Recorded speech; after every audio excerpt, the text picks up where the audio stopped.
Hello friends, James Corbett, CorbettReport.com here with your thought for the day, April 18th, 2017, and I'm just pontificating today on a phenomenon that I find all too often in my research. Fit for thee, not for me.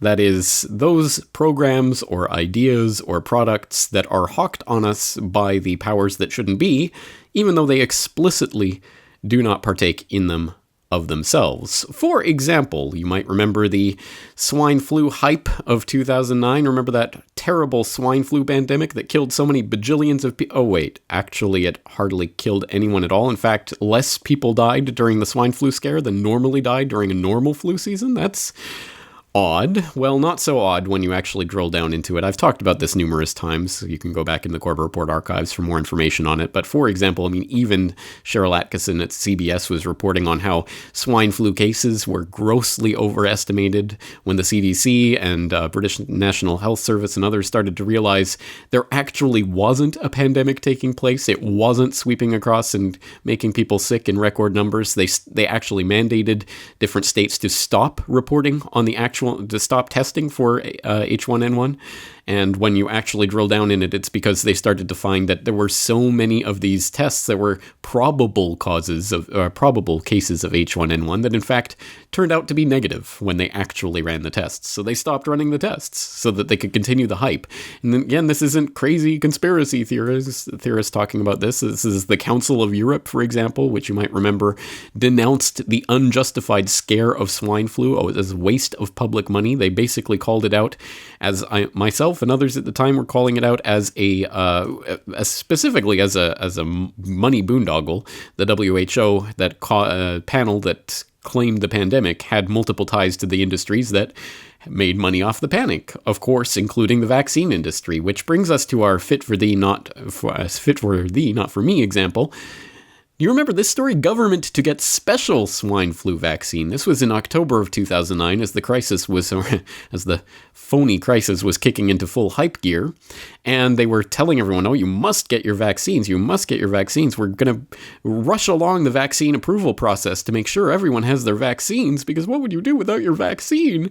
And so they were offering special GlaxoSmithKline vaccines, Pandemrix, that was specially approved with a new booster element or adjuvant, as well as a preservative containing mercury. And this was rushed through the approval process so that people could get their precious swine flu shots. But oh, by the way, the German armed forces, as well as certain German politicians, were found to be getting a different kind of H1N1 vaccine, a kind that did not contain the adjuvant or the preservative that was in the one for the plebs out there. So the non-adjuvated vaccine was Selvapan was giving to this special godly political creatures that are on a different class from everyone else, and of course some people in the armed forces as well, as a type of PR campaign for it. And what a powerful PR campaign it was. Of course, it was, you remember, it was these types of government figures that were urging us to get our vaccines, and that double urging coming through the corporate MSM propaganda programming. And look, but this is one time. Forget the conspiracy. Listen to our government agencies. These guys are telling the truth. You know, there's no conspiracy here, folks. Just get your damn vaccine. All right. Thank you, doctor. Thank you. No, listen. I like when my doctor says, get your damn vaccine, you stupid plebes. Just make sure it's the adjuvated one that we rush through approval, not the special one for the politicians, right? That's one of many, many examples that we could point to with this phenomenon. Another one that I pointed out in my video on Common Core, why Common Core must be opposed, where I pointed out that the Bill and Melinda Gates Foundation had been directly investing in Common Core to the tune of $173 million in the development of Common Core materials, with an estimated $2.3 billion in total funding related to Common Core standards development. And yet, strangely enough, although Bill and Melinda Gates were foundationally supporting this and pumping hundreds of millions directly and billions in total into this program, wouldn't you know it, apparently this program wasn't good enough for their children. After all, if Common Core is worthy of hundreds of millions of dollars in direct investment and billions of dollars in indirect investment, why doesn't Gates send his own children to a school that actually makes use of the standards? Instead, the prestigious Lakeside School in Seattle that the Gates children attend does not mention the Common Core math or language arts standards anywhere on their website, and explicitly states that their school is for more advanced children, and thus eschews the standard testing that forms the basis of the Common Core system. Yes. Well, funny how that works, isn't it? Or let's look at another example. We have, you might remember from my episode 286 on Rockefeller medicine, about the shaping of our modern understanding of modern medicine and healthcare, and the homeopathic versus allopathic modalities of medical thought, and how that was decisively won in favor of the allopathic form of medicine largely by the Rockefellers and their sponsoring of various programs and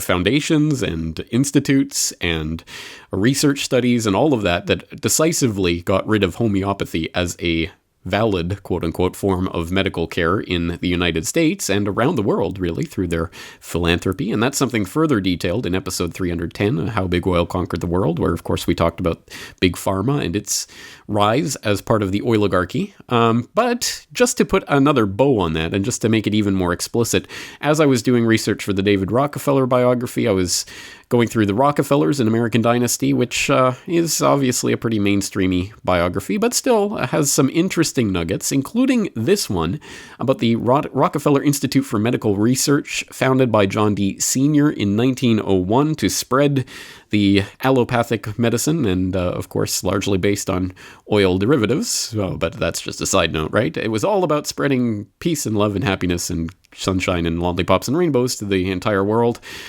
Through this allopathic medicine that, wouldn't you know it, John Dee didn't want for himself. When Gates cast his eye over the medical institute that his energy and vision had helped to create, he waxed religious. In these sacred rooms, he is whispering his secrets.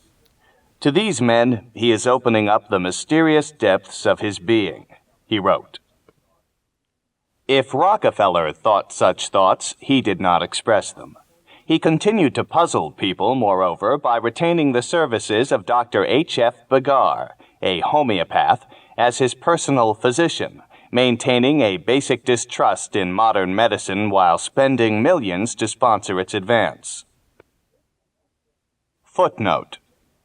This inconsistency bedeviled Gates. At Rockefeller's suggestion, Dr. Bagar prepared a paper touting homeopathy at the time the institute was being founded. Upon reading it, Gates exploded. He has not kept up with the progress of medicine and is still living in the twilight of 2 or 3 generations ago. His paper represents the current sentiments of about 50 years ago.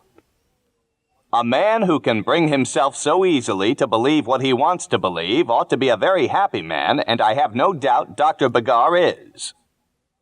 Yet Rockefeller maintained a relationship with Bagar until the doctor's death. Afterward, he wrote to his son of Bagar's more contemporary replacement.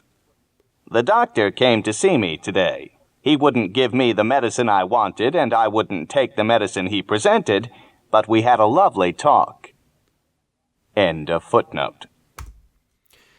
Fit for thee, not for me. So foist your allopathic medicine on everyone else in the world, but keep your homeopathic medicine for yourself. Well, that, again, just seems like par for the course. And as I say, I run across this time and time again in the research that I do in many different fields. So I was wondering if I could draw on the wisdom of the crowd. Why don't we have a little open source investigation of sorts? If you can think of any other good examples of this, where people are specifically promoting one thing on the front end and doing something completely opposite on the back end, why don't you put that in the comments, and we'll collect and collate this information for further use. Anyway, just a thought for the day. I'm hoping you're all staying safe out there, and this is James Corbett, CorbettReport.com, talking to you again real soon.